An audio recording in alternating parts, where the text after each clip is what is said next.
आप सभी को नमस्कार। तो एग्रीकल्चर केमिस्ट्री के यूनिट 4 के लेक्चर नंबर 3 में आपका स्वागत है भाई। इससे पहले हम धनायन विनिमय क्या होता है, ऋणायन विनिमय क्या होता है, इसको पढ़ चुके हैं। धनायन विनिमय में धनायनों के कौन कौन से आपके प्रकार हैं वो हमने पढ़ लिए, जो मिट्टी के अंदर पाए जाते हैं। ऋणायन कौन कौन से पाए जाते हैं हमने उसके बारे में भी चर्चा कर ली है। आज की क्लास में जो हमारी हेडिंग रहने वाली है, जो हमारा टॉपिक रहने वाला है, वो है मृदा की धनायन विनिमय क्षमता। ठीक है, यानी आपकी केओलिनाइट में धनायन विनिमय क्षमता क्या है, या धनायन विनिमय क्षमता की यूनिट क्या है, धनायन विनिमय क्षमता कहते किसे हैं, आज सारी इन बातों के बारे में हम चर्चा करेंगे। ठीक है भाई। तो सबसे पहला क्वेश्चन आपको एग्जाम में पूछ चुका है 2020 के इसी वाले एग्जाम में। ठीक है, क्या पूछ चुका है आपसे कि मृदा की धनायन विनिमय क्षमता की यूनिट बताओ, यानी जो CEC है, कैटायन एक्सचेंज कैपेसिटी है, इसकी यूनिट बताओ। तो देखो पहले ही पैराग्राफ में आपको इसकी यूनिट दे रखी है। मैं ऊपर आपको क्वेश्चन भी दिखा देता हूं, ऊपर क्वेश्चन देख लो। साफ साफ आपसे पूछ रखा है कि मृदा की धनायन विनिमय क्षमता क्या है।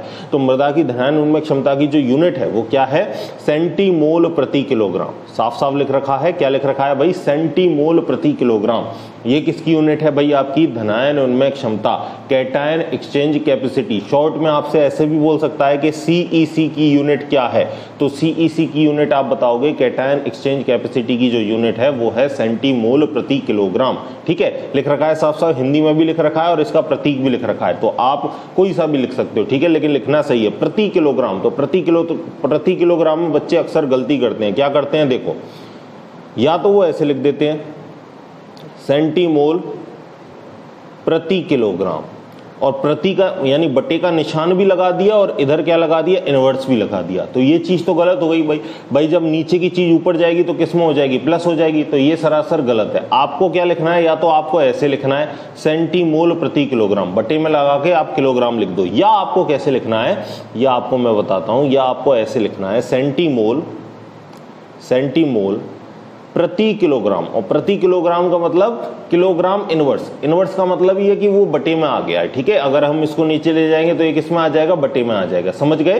तो या तो ऐसे लिखो सेंटीमोल प्रति किलोग्राम, या आप हिंदी में भी लिख सकते हो साफ साफ सेंटीमोल प्रति किलोग्राम, जैसे नीचे लिख रखा है। ठीक है, या आप ऐसे लिखो सेंटीमोल और नीचे बटे में लगा दो क्या, किलोग्राम। ठीक है, तो ये आपको याद रखना है। कई बार बच्चे यहाँ पर गलती करते हैं। जब भी मैंने टेस्ट की कॉपी चेक करी है या कुछ भी किया है, तो ये इस बात को थोड़ा सा ध्यान रखना। ठीक है, क्योंकि अगर गलत लिख दिया तो नंबर कट जाएंगे। अगर आपको नहीं आ रहा तो आप ऐसे हिंदी में साफ साफ लिख सकते हो सेंटीमोल प्रति किलोग्राम, उसमें कोई दिक्कत वाली बात नहीं है। ठीक है, आगे चलते हैं। अब इसकी परिभाषा क्या है भाई, कैटायन एक्सचेंज कैपेसिटी कहते किसे हैं। अच्छा, आपसे पूरा नाम भी पूछ ले, CEC का पूरा नाम दो, तो हिंदी में लिखना है तो क्या लिखोगे, धनायन विनिमय क्षमता।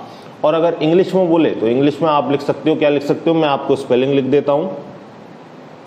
स्पेलिंग है इसकी कैटायन एक्सचेंज कैपेसिटी। ठीक है, तो आप हिंदी या इंग्लिश किसी में भी लिख सकते हो। CEC का पूरा नाम धनायन विनिमय क्षमता। ठीक है, आगे देखो, इसकी परिभाषा पूछ ले आपसे भाई कि धनायन विनिमय क्षमता कहते किसे हैं। ठीक है, तो देखो 1 किलोग्राम शुष्क मृदा द्वारा, 1 किलोग्राम सूखी मिट्टी शुष्क मृदा द्वारा अधिशोषित H+ आयन या इसके समतुल्य किसी भी आयन का अधिशोषण हो तो उसे हम क्या कहेंगे, धनायन विनिमय क्षमता कहेंगे। ठीक है, दोबारा से एक बार परिभाषा को देखो, परिभाषा को दिखा देता हूं आपको ब्रैकेट बना के। देखो इस परिभाषा को देखो भाई पूरे पैराग्राफ में, एक सेकेंड, ये देखो। ठीक है, क्या लिख रखा है, 1 किलोग्राम शुष्क मृदा द्वारा अधिशोषित H+ आयन, या तो H+ आयन को वो अधिशोषित कर ले, अथवा इसके समतुल्य। समतुल्य का मतलब जिसके ऊपर केवल एक धनावेश हो। जैसे मैं कहूं समतुल्य की बात कर रहा है तो जैसे K+ हो गया, जैसे NH4+ हो गया, इन सब के ऊपर भी कितना आयन है भाई, 1+ चार्ज है। तो समतुल्य का मतलब या तो H+ हो, या जिनके ऊपर एक पॉजिटिव चार्ज हो वो आपके क्या हो, धनायन हो, तो वो आपके क्या होंगे, मिट्टी के ऊपर अधिशोषित होंगे। ठीक है, देखो आगे क्या बोला है, अथवा इसके समतुल्य किसी अन्य धनायन की अधिशोषित मात्रा उस मृदा की धनायन विनिमय क्षमता कहलाती है। यानी 1 किलोग्राम मिट्टी ने कितने H+ आयन अधिशोषित कर रखे हैं उसको हम क्या कहेंगे, धनायन विनिमय क्षमता कहेंगे। बात समझ में आ गई। आगे चलते हैं, आगे क्या बोला है, जिस मृदा की जितनी अधिक धनायन विनिमय क्षमता होती है वह उतना ही अधिक धनायन धारण कर सकती है। भाई सीधी सीधी बात है, धनायन विनिमय क्षमता ज्यादा होगी तो धनायनों को धारण करने की क्षमता भी कैसी होगी, ज्यादा होगी। और इससे पहले वाली क्लास में हमने पढ़ा था भाई कि अलग अलग मिट्टी की अलग अलग धनायन विनिमय क्षमता होती है, यानी धनायनों को धारण करने की जो क्षमता है वो अलग अलग होती है। पढ़ा था ना आपने, काली मृदा में जलोढ़ या लेटराइट मृदा की अपेक्षा अधिक विनिमयशील धनायन होते हैं, तो उसकी धनायन विनिमय क्षमता कैसी होगी, काली मिट्टी की ज्यादा होगी। भाई सीधी सीधी बात है, समझ गए। तो अलग अलग प्रकार की जो मृदा है उसकी जो धनायन विनिमय क्षमता है वो भी कैसी होती है बच्चों, अलग अलग होती है। समझ में आ गया? आगे चलते हैं, आगे देखो आगे क्या लिख रखा है। नेक्स्ट, किसी मृदा की धनायन विनिमय क्षमता, और देखो शॉर्ट में लिख रखा है CEC 10 मोल सेंटीमोल प्रति किलोग्राम है, तो उस मृदा के 1 किलोग्राम में 10 सेंटीमोल H+ आयन अधिशोषित होंगे। ठीक है, अब देखो इसने एक एग्जांपल से समझा दिया कि मान के चलो आपकी कोई मिट्टी है और मिट्टी की जो CEC के मान है वो कितने हैं भाई, 10 सेंटीमोल प्रति किलोग्राम इनवर्स है। ठीक है, तो इसका मतलब क्या है कि उसकी 1 किलोग्राम मिट्टी ने जो H+ आयन अधिशोषित कर रखे हैं वो कितने हैं भाई, 10 सेंटीमोल H+ आयन उसने अधिशोषित कर रखे हैं। अगर मैं आपसे बोलूं कि किसी मृदा की जो CEC के मान है वो 25 सेंटीमोल प्रति किलोग्राम है, तो इसका मतलब क्या है कि उसके 1 किलोग्राम ने 25 सेंटीमोल H+ आयन क्या कर रखे हैं भाई, अधिशोषित कर रखे हैं, धारित कर रखे हैं। समझ में आ गया, मतलब सेंटीमोल प्रति किलोग्राम से हमने इस चीज को समझ लिया है। ठीक है, आगे ये भी लिख रखा है भाई कि अलग अलग मृदा की धनायन विनिमय क्षमता भी कैसी होती है भाई, अलग अलग होती है। ठीक है, मिट्टी अलग अलग है तो उसकी CEC के मान भी कैसे होंगे, अलग अलग होंगे। आगे हम एक सारणी पढ़ेंगे पूरी, वहां से हम देखेंगे कि कौन सी मृदा है या किस प्रकार का आपका ह्यूमस वगैरह है उसमें CEC के मान क्या क्या होते हैं। कंपटीशन एग्जाम के जरिए इंपॉर्टेंट है भाई, पूछा जा सकता है। बोर्ड एग्जाम में भी 1 नंबर का क्वेश्चन आपको मिल सकता है। ठीक है, तो 1 नंबर का क्वेश्चन आपको यहां से पूछा था, क्या पूछा था, मृदा CEC की यूनिट क्या है, मृदा धनायन विनिमय क्षमता की इकाई क्या है। ठीक है, तो इकाई आपको बता दी सेंटीमोल प्रति किलोग्राम। आगे चलते हैं। अच्छा, एक चीज और देखो, साफ साफ लिख रखा है कि पहले जो इस इकाई को जो हम डिनोटेड करते थे वो किससे करते थे, मिली तुल्यांक प्रति 100 ग्राम। ठीक है, ये देखो साफ साफ दे रखा है, मिली तुल्यांक प्रति 100 ग्राम।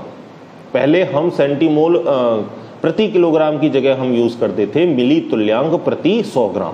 अब इसको सिंबल में कैसे लिखेंगे, देखो लिख रखा है यहाँ पर मिली इक्विवेलेंट, एक सेकेंड, लिख रखा है साफ साफ यहाँ पे, मैं इसको नीचे भी लिख देता हूं, मिली इक्विवेलेंट पर 100 ग्राम। ठीक है, तो मिली तुल्यांक प्रति 100 ग्राम पहले आपको इस नाम से जाना जाता था इसकी इकाई को, लेकिन अंतरराष्ट्रीय पद्धति ऐसा यूनिट, स्टैंडर्ड इंटरनेशनल जो यूनिट थी आपकी, उसके अकॉर्डिंग अब इसको चेंज करके किस में रख दिया भाई, सेंटीमोल प्रति किलोग्राम में। तो क्वेश्चन आपसे क्या बनेगा, क्वेश्चन आपसे बन सकता है कि सेंटीमोल प्रति किलोग्राम से पहले हम किस इकाई को मानते थे, किसकी धनायन विनिमय क्षमता की इकाई क्या थी, तो आप बताओगे मिली तुल्यांक प्रति 100 ग्राम। दूसरा क्वेश्चन क्या हो सकता है आपसे, दूसरा क्वेश्चन ये हो सकता है आपसे कि सेंटीमोल प्रति किलोग्राम की का जो मान है वो किसके बराबर होता है, क्योंकि भाई इकाई तो चेंज की है तो दोनों के मान तो कैसे होंगे, एक समान होंगे। आगे आपको लाइन में भी लिख रखा है, देखो दोनों ही इकाइयों के मान एक दूसरे के कैसे होते हैं, बराबर होते हैं। अर्थात 1 मिली तुल्यांक प्रति 100 ग्राम, यहां पर साफ साफ लिख रखा है 1 मिली तुल्यांक प्रति 100 ग्राम 1 सेंटीमोल प्रति किलोग्राम के बराबर होता है। ठीक है, तो आपसे कोई पूछ ले 1 सेंटीमोल प्रति किलोग्राम किसके बराबर है, तो आप बोलोगे 1 मिली तुल्यांक प्रति 100 ग्राम के बराबर।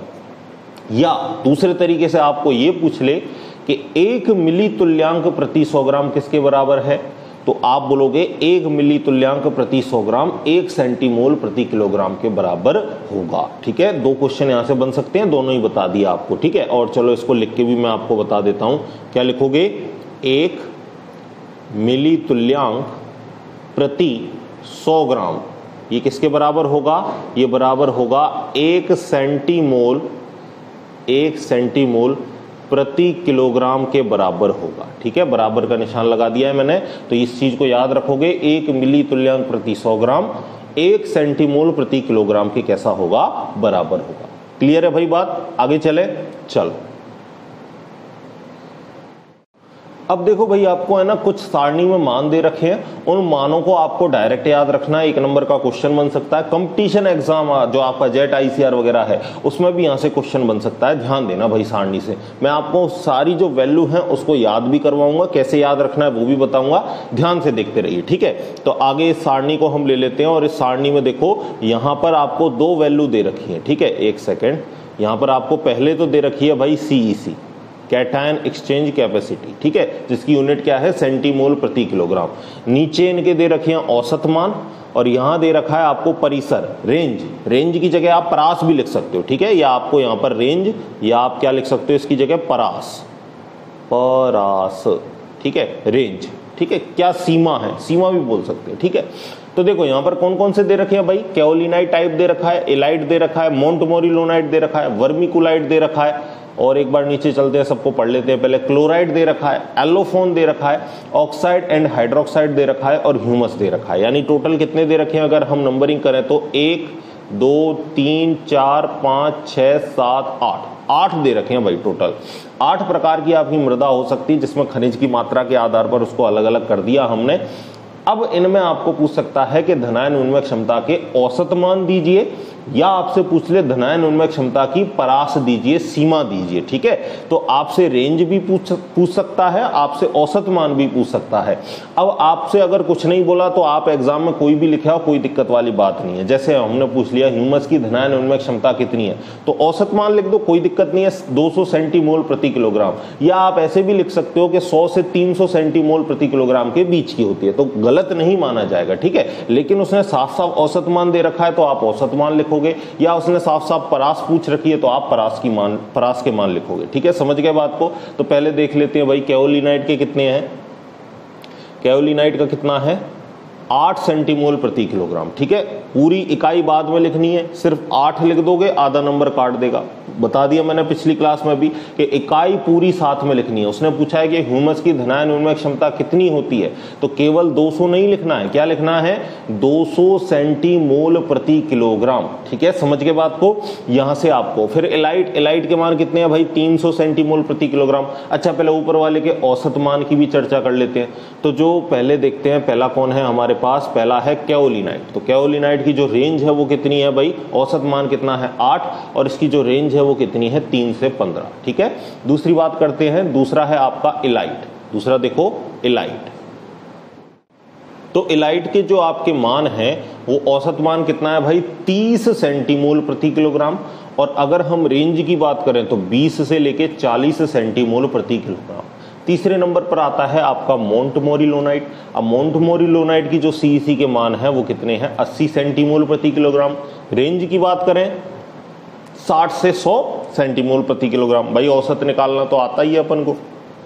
कितनी संख्या दे रखी है, 2, तो 2 संख्या का जोड़ करो बटा नीचे 2 का भाग लगा दो। अब यहाँ पर पता है 60 और 100 दे रखा है, तो 60 और 100 कितने हो गए भाई, 160। कितनी है, कितने मान है, 2 मान है, 2 का भाग लगा दो। 160 में 2 का भाग लग गया, मान आ गया 80, ठीक है। तो ऐसे डायरेक्ट याद भी नहीं कर, रेंज याद करके औसत मान भी निकाल सकते हो। जैसे मैं बोलूं ह्यूमस का बताओ, तो ह्यूमस का कितना है 100 से 300, तो 100 और 300 मिला के कितना हुआ 400। और कितनी वैल्यू दे रखी है, 1 सेकेंड, कितनी वैल्यू दे रखी है, 2 वैल्यू दे रखी है, 100 दे रखा है और 300 दे रखा है, तो भाग कितने का लगे। अरे भाई बार बार इधर क्यों पहुंच जाते हो, 400 में 2 का भाग लगा, कितने बार आ जाएगा, 200 आ जाएगा। तो ह्यूमस की जो सीईसी के जो औसत मान है वो कितने हो जाएंगे, 200 सेंटीमोल प्रति किलोग्राम, ठीक है। किसी का भी चेक कर सकते हो आप, जैसे और चेक कर लेते हैं। चलो एलाइट का चेक कर लेते हैं, कितना है 20 40, तो 20 और 40 को जोड़ो, 20 प्लस 40 कितना हो गया 60। कितनी संख्या दे रखी है 2 का भाग लगा दो, 60 में 2 का भाग लग गया, औसत मान कितने आ गए 30 आ गए, ठीक है। तो एलाइट की जो औसत सीईसी के मान है वो कितने हैं 30 सेंटीमोल प्रति किलोग्राम। समझ गए। तो इस तरीके से आप औसत निकाल सकते हो, कोई दिक्कत वाली बात नहीं है। अगले की बात करते हैं वर्मीकुलाइट, ठीक है। अब वर्मीकुलाइट के जो सीईसी के मान है वो कितने हैं 150। एक बार मैं आपको सरसरी निगाहों से सबको बता देता हूं, फिर एक ट्रिक भी दूंगा आपको जिससे ये मान आपको आसानी से याद हो जाएंगे, ठीक है। तो बने रहो साथ में, दिक्कत वाली कोई बात नहीं है, आने दूंगा मैं आपके लिए, ठीक है भाई। चलो बात करते हैं आगे की। तो वर्मीकुलाइट हो गया आपका 150 सेंटीमोल प्रति किलोग्राम, और रेंज इसकी कितनी हो गई 100 से 200 सेंटीमोल प्रति किलोग्राम, ठीक है। आगे चलते हैं क्लोराइड, और क्लोराइड का कितना है भाई 30 सेंटीमोल प्रति किलोग्राम, और इसकी रेंज कितनी है 20 से 40, वही समान होगी, ठीक है, किसके, इलाइट के समान होगी, ठीक है। फिर आ गया आपका एलोफोन, फिर कौन आ गया, एलोफोन। एलोफोन की जो सीसी के मान दे रखे हैं वो कितने दे रखे हैं 100 सेंटीमोल प्रति किलोग्राम, और अगर इसकी रेंज की बात करें तो इसकी रेंज कितनी है भाई 50 से लेकर 200 सेंटीमोल प्रति किलोग्राम, रेंज थोड़ी सी याद रखना, ठीक है। ऑक्साइड एंड हाइड्रोक्साइड की जो सीईसी के मान है भाई सबसे कम है, कितने हैं 4 सेंटीमोल प्रति किलोग्राम। देखो ऑक्साइड और हाइड्रोक्साइड के मान सबसे कम, और ह्यूमस की जो सीईसी के मान है वो सबसे ज्यादा। तो आपसे क्वेश्चन ऐसे भी पूछा जा सकता है कि सबसे कम सीईसी के मान किस में पाए जाते हैं, तो आपका आंसर क्या होगा, ऑक्साइड एवं हाइड्रोक्साइड में धनायन उन्मय क्षमता सबसे कम पाई जाती है, जिसके मान कितने हैं 4 सेंटीमोल प्रति किलोग्राम। समझ गए बात को। आगे चलते हैं, अगली जो रेंज है वो कितनी है भाई 3 से 10 सेंटीमोल प्रति किलोग्राम। आगे की बात करते हैं, अगला है आपका ह्यूमस। अगला क्या है, ह्यूमस। और ह्यूमस की जो धनायन उन्मय क्षमता के मान है वो कितने हैं 200, और अगर इसकी रेंज की बात करें तो रेंज कितनी है इसकी 100 से लेकर 300 सेंटीमोल प्रति किलोग्राम। यहां तक तो हमने बात करी थी भाई इसके सीसी के मान कितने होते हैं। एक बार आप इस टेबल को दोबारा से एक बार सरसरी निगाहों से देखो भाई, मैं इसका साइज थोड़ा सा छोटा कर देता हूं जिससे अच्छे से आपको दिख जाए। एक बार इन वैल्यूज को देखो, फिर हम है ना इनकी ट्रिक बनाएंगे भाई। देखो पहले इन वैल्यू को एक बार आप पढ़ लिया भाई, अब शानदार देखो ट्रिक बनाते हैं। तो ट्रिक हमारी क्या रहेगी, हमने इनके जो मान है ना उनको ज्यादा से लेकर कम में हमने एक ट्रिक बनाई है, यानी जिसके सबसे ज्यादा मान उसको ऊपर रखेंगे, जिसके सबसे कम मान उसको नीचे रखेंगे, ठीक है। ट्रिक देखना भाई, ट्रिक क्या है, पहले ट्रिक को मैं बता देता हूं। ट्रिक क्या है, हवा मोंटू कल लेट नाइट आया, हवा मोंटू कल लेट नाइट आया, ठीक है। ट्रिक समझ में आ गई। अब देखो इसको मैं लिखता हूं, ठीक है। ये देखो भाई जो भी ट्रिक है ना सेल्फ आपकी यही बन रही है, ऑन द क्लास बनी है। इनको थोड़ा सा देखने के बाद तो इस तरीके से आप भी फनी ट्रिक बना सकते हो। वैसे मैं आपको दे ही रहा हूं तो कहीं कोई दिक्कत वाली बात आपको आएगी नहीं। इस ट्रिक को फॉलो करके आप पूरी चीज को याद कर सकते हो। देखो हवा, मैं शॉर्ट में लिख देता हूं हवा, ठीक है, HVA, हवा। मोंटू, मोंटू, मोंटू कल, कल लेट, लेट नाइट, नाइट आया, हवा मोंटू कल लेट नाइट आया। तो H से क्या हो गया ह्यूमस, और ह्यूमस की पता है आपको सबसे ज्यादा धनायन उन्मय क्षमता है कितनी है 200, तो सबसे ऊपर क्या आ जाएगा 200, ठीक है। फिर आ गया V, V से क्या हो गया वर्मिकुलाइट, V से क्या आ गया वर्मिकुलाइट, और 200 के बाद देखो कम किसकी है वर्मिकुलाइट की, कितनी है 150, 50 का अंतर, ठीक है। फिर क्या आ गया A से हो गया एलोफोन, ए से क्या हो गया एलोफोन, और फिर 50 कम कर दो, फिर इसकी धनायन उन्मय क्षमता कितनी हो गई 100 सेंटीमोल प्रति किलोग्राम, समझ गए। फिर आया मोंटू, मोंटू से क्या हो गया मोंटुमोरिलोनाइट, और फिर 100 से भी कम, 100 से कम कितनी है मोंटुमोरिलोनाइट की धनायन उन्मय क्षमता है कितनी है 80 सेंटीमोल प्रति किलोग्राम। और देखो कल और लेट को मैंने ऑब्लिक में लिखा है, ऑब्लिक का मतलब इन दोनों की जो धनायन उन्मय क्षमता है उनके मान कैसे हैं एक जैसे। कल से हो गया क्लोराइड, और लेट से हो गया, लेट या लाइट आप इसको याद रख सकते हो, लेट से हो गया इलाइट, ठीक है, लाइट भी याद रख सकते हो। कल लेट नाइट आया, तो कल से हो गया क्लोराइड, लेट से हो गया इलाइट, और इनकी जो धनायन उन्मय क्षमता है वो 80 से भी कम है, यानी कितनी है 30 सेंटीमोल प्रति किलोग्राम। देख लो दोनों की यहां भी 30 है और इसकी भी कितनी है 30 है, ठीक है। तो दोनों की कितनी है 30 सेंटीमोल प्रति किलोग्राम। कल लेट हो गया नाइट, नाइट से क्या हो गया केओलिनाइट, नाइट से क्या हो गया केओलिनाइट, और केओलिनाइट के मान इससे भी कैसे हैं कम है। देख लो भाई केओलिनाइट की सीसी के मान कितने हैं 8 सेंटीमोल प्रति किलोग्राम, ठीक है। तो नाइट इससे भी कम हो गया 8 सेंटीमोल प्रति किलोग्राम। और कल लेट नाइट आया, आया से क्या हो गया ऑक्साइड और हाइड्रोक्साइड, आया से क्या हो गया ऑक्साइड और हाइड्रोक्साइड, जिनकी धनायन उन्मय क्षमता के मान सबसे कम है। कितने हैं भाई 4 सेंटीमोल प्रति किलोग्राम। तो देख लो भाई पूरी सारणी की वैल्यू आपको याद हो गई अच्छे से। एक बार देखो इसको क्या लिखा है हमने, हवा मोंटू कल लेट नाइट आया, हवा मोंटू कल लेट नाइट आया, ठीक है। सारी आपकी वैल्यूज ज्यादा से कम के ऑर्डर में हमने जमा दी, ठीक है। तो सबसे ऊपर आ गया आपका ह्यूमस, ह्यूमस की धनायन उन्मय क्षमता के मान सबसे अधिक, और इसके बाद में सबसे कम किसका आया भाई, सबसे कम आया आपका ऑक्साइड और हाइड्रोक्साइड, जिसकी धनायन उन्मय क्षमता के मान सबसे कम है 4 सेंटीमोल प्रति किलोग्राम। ठीक है, क्लियर है भाई। चलो अब देखो, आपको है ना मैं धनायन उन्मय की क्षमता को प्रभावित करने वाले कारकों को भी बता देता हूं। अभी हाल ही में एग्जाम में इससे क्वेश्चन आया, ऊपर देख लो भाई, क्वेश्चन दिखा रहा हूं। ओरिजिनल पेपर की आपको मैं कट ऑफ क्या बोलते हैं इसको, कट करके मैं आपको स्लाइड देता हूं। ठीक है, समझ गए आप। तो ओरिजिनल पेपर की स्लाइड मिल रही है आपको, कहीं कोई दिक्कत वाली बात नहीं है। एक एक क्वेश्चन को साथ साथ बताता चलूंगा कि भाई यहां से एग्जाम में ये क्वेश्चन आया है, यहां से ये एग्जाम में क्वेश्चन बन सकता है। लाइन टू लाइन फॉलो कर लो, 100 में से 100 नंबर आपके कोई नहीं रोक सकता। मैं क्या बोल रहा हूं, मेरी बात याद रहे, जो भी आना है आपकी किताब के अंदर से ही आना है, आपकी किताब के बाहर की एक लाइन आपको नहीं पूछने वाला। तो आप अगर लाइन टू लाइन बढ़िया से चीजों को स्टडी कर रहे हो, ये साथ के साथ आप एनालाइसिस करते जा रहे हो कि यहां से आगामी क्वेश्चन में, आगामी परीक्षाओं में क्वेश्चन बन सकता है, तो याद रहे कोई सा भी क्वेश्चन आपसे गलत नहीं होगा। ठीक है, जिन पॉइंट्स को बता रहा हूं कि इनको हाईलाइट करो तो उनको आप माइंड में थोड़ा सा याद रखोगे। ठीक है, ऊपर क्वेश्चन देख लो, क्वेश्चन क्या पूछा है भाई, बलुई दोमट मृदा की सीईसी के मान कितने हैं। तो साफ साफ देख लो, पहले ही पैराग्राफ से आपको क्वेश्चन आ गया, बलुई दोमट मृदा की सीईसी के मान। ठीक है, तो इसी तरीके से आते हैं भाई क्वेश्चन, कहीं बाहर से बन के नहीं आता। अगर आपने लाइन टू लाइन अच्छे से पढ़ी है तो आप क्वेश्चन को पकड़ लोगे कि यार ये उस पेज के, वहां पर हमने पेज पढ़ा था और पेज के ये दाईं तरफ या बाईं तरफ ही हमारा क्वेश्चन था। ठीक है, ये भी आपको माइंड में याद आ जाएगा अगर आपने चीजों का बार बार रिवीजन किया है, उनको अच्छे से पढ़ा है तो। चलते हैं, पढ़ते हैं कौन कौन से कारक है भाई। तो मृदा विनिमय की क्षमता को प्रभावित करने वाले आपके कितने कारक दे रखे हैं, 4 कारक दे रखे हैं, जिनमें से पहला है आपका मृदा कणाकार, मृदा के कणों का आकार। ठीक है,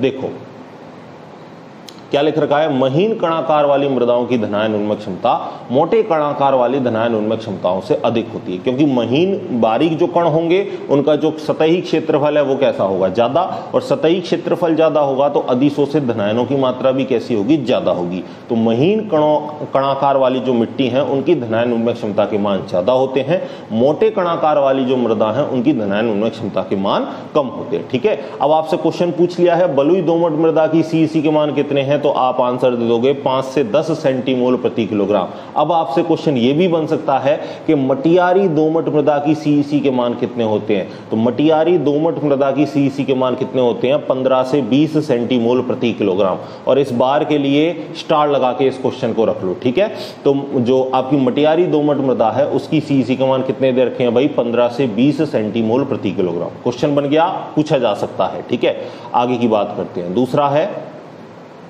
क्ले की मात्रा एवं प्रकार। तो क्ले की मात्रा एवं प्रकार भी आपका निर्भर करती है। ऊपर हमने देखा था भाई कि मोंटमोरी जो लोनाइट है उसकी जो सीईसी के मान है वो सबसे ज्यादा है, और जबकि इलाइट और केओलिनाइट के सीईसी के मान कैसे हैं, कम है। ठीक है, तो यही बात लिख रखी है कि जिन मृदाओं में मोंटमोरी लोनाइट क्ले अधिक होती है उन मृदाओं की अपेक्षा इलाइट व केओलिनाइट क्ले पाई जाती है, उनकी धनायन उन्मय क्षमता कम होती है। सीधी सीधी बात बोल रहा है कि मोंटमोरी लोनाइट की धनायन उन्मय क्षमता अधिक होती है, केओलिनाइट और इलाइट की धनायन उन्मय क्षमता कैसी होती है, कम होती है। समझ के बात को।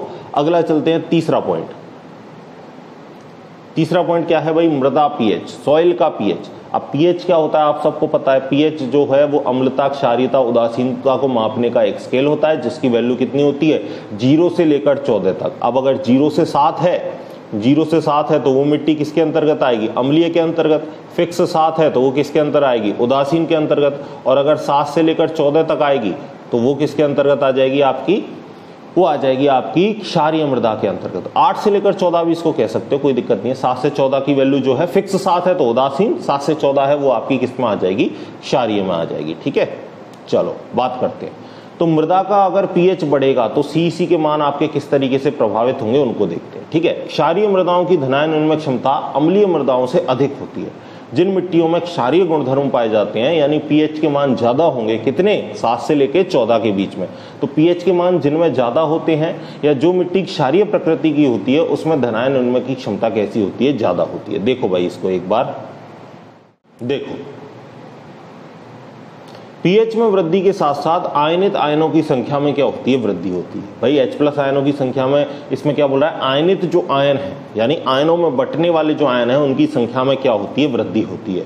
अतः CEC पीएच बढ़ने पर क्रमिक रूप से बढ़ती है। अब आयनों की संख्या बढ़ जाएगी तो आपको पता है उनका अधिशोषण भी कैसा हो जाएगा, बढ़ जाएगा। और अगर अधिशोषण बढ़ जाएगा तो धनायन उन्मेष क्षमता के मान भी कैसे हो जाएंगे, बढ़ जाएंगे। तो सीधा सीधा क्वेश्चन पूछ सकता है आपसे कि पीएच बढ़ाने पर CEC के मान पर क्या प्रभाव पड़ेगा, तो आपका आंसर होगा कि पीएच बढ़ाने पर CEC के मान भी बढ़ेंगे। पीएच बढ़ाने पर धनायन उन्मेष क्षमता भी कैसी होती है, बढ़ती है। ठीक है, समझ गए इस बात को पूरे पैराग्राफ से। आगे का देखो नंबर 4, नंबर लास्ट पैराग्राफ जो आपका है वो है कार्बनिक पदार्थ, ऑर्गेनिक मटेरियल, ऑर्गेनिक मैटर। ठीक है, मृदा में कार्बनिक पदार्थ की मात्रा बढ़ने के साथ साथ धनायन उन्मेष क्षमता भी बढ़ती है। क्यों बढ़ती है, क्योंकि कार्बनिक पदार्थ आपको पता है, सड़े गले कार्बनिक पदार्थ जो होते हैं वो क्या कहलाते हैं, ह्यूमस कहलाते हैं। और ह्यूमस की धनायन उन्मेष क्षमता के मान सबसे ज्यादा हैं, कितने हैं, 200 सेंटीमोल प्रति किलोग्राम। तो कार्बनिक पदार्थ बढ़ेगा तो ह्यूमस बढ़ेगा, और ह्यूमस बढ़ेगा तो धनायन उन्मेष क्षमता की मान भी कैसे हो जाएंगे, बढ़ जाएंगे। ठीक है, तो यही बात लिख रखी है, क्योंकि ह्यूमस की धनायन उन्मेष क्षमता सबसे ज्यादा होती है तो कार्बनिक पदार्थ बढ़ने के साथ साथ धनायन उन्मेष क्षमता के मान भी बढ़ जाते हैं। ठीक है भाई, समझ में आ गए आपके। तो कितने फैक्टर्स आपने पढ़े, आज आपने पढ़े इसके 4 फैक्टर। कौन कौन से मृदा धनायन उन्मेष क्षमता को प्रभावित करने वाले कारक में, सबसे पहला हो गया मृदा कणाकार, दूसरा हो गया क्ले की मात्रा प्रकार, तीसरा हो गया मृदा का पीएच, और चौथा हो गया आपका कार्बनिक पदार्थ। ठीक है, तो आज की क्लास में हमने धनायन उन्मेष क्षमता को अच्छे से पढ़ लिया है भाई, इसी तरह पढ़ते रहिए। इससे आगे की चर्चा हम नेक्स्ट लेक्चर में करेंगे। ज़्यादा से ज़्यादा इसमें आपका 1 या 2 लेक्चर और बनेंगे। ठीक है, छोटा चैप्टर है, इंपोर्टेंट चैप्टर है, एग्जाम में क्वेश्चन बनेगा यहाँ से, कंपटीशन एग्जाम में भी, तो थोड़ा सा इसको अच्छे से याद रखना। ठीक है, तो मिलते हैं इसी तरह अगले लेक्चर में, तब तक पढ़ते रहिए, खुश रहिए, धन्यवाद।